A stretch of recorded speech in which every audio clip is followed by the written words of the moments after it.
Whoa! Good Lord! That is one massively big sea turtle. Hey, Mr. Yarber here to give you a quick rundown on the age of exploration. Welcome back, all you history buffs. I've got my buddy here because we are talking about exploration that is ocean related. You guys know how much I love being in the ocean. Now, let's talk about the age of exploration, though. First, you've got these Europeans. They need new trade routes. They need these trade routes for a specific reason.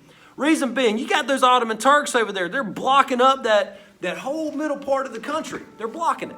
Okay, it's blocked. They've set up trade barriers, tariffs.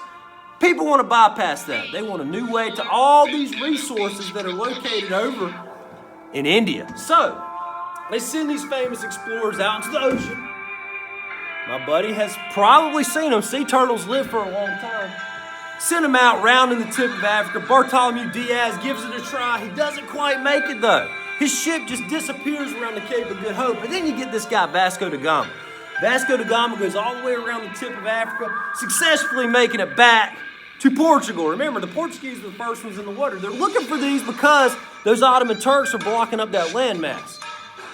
Well, then you got other people. You got a competition going on here. The Spanish want to get involved. So you start sending people west. Remember, they didn't know this whole entire area that we live over here in America called the New World was here at this time.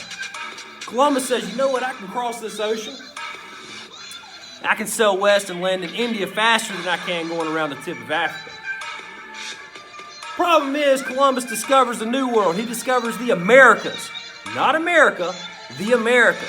Now, he discovers it entirely accidentally, but this sets up a new expedition. Ferdinand Magellan goes out.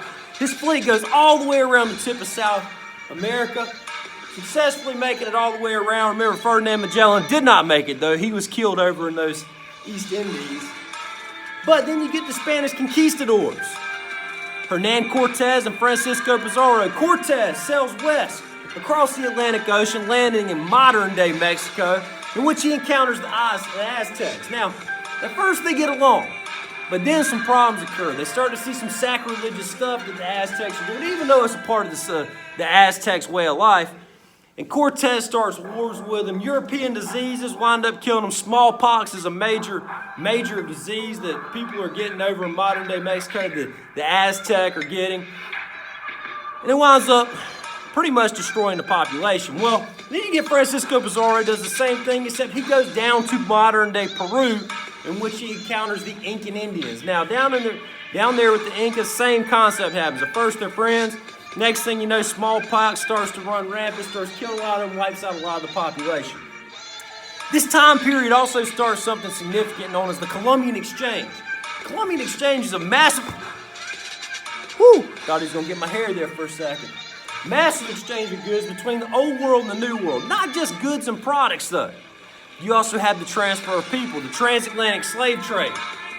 Very bad time in world history. This is where African slaves are transported from the continent of Africa to the New World, forced to work, while other things are being shipped back up to Europe. It's known as the triangular trade, also the transatlantic slave trade. It's a very, very terrible time that takes place in world history. But the Colombian Exchange allows things to be transported around. It's like a big circle across the Atlantic Ocean. One interesting thing about it, the tomato. Tomato comes from the New World. Think about your Italian dishes. If the Colombian Exchange never happened, we may not have those nice pizzas and pastas that are around in today's time.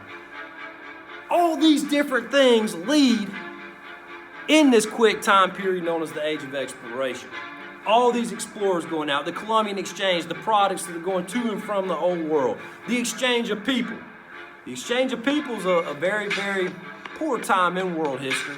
But we learn from our mistakes. That's the reason we learn this historical stuff. So we prevent those things from happening again. Got my buddy right here. That's my buddy Seymour. Hey, Emmanuel. My buddy Seymour here.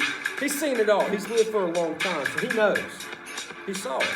He's here to teach us. I'm here to tell you. This is your quick rundown in the Age of Exploration. I hope you enjoyed it. Have a great day, history buffs.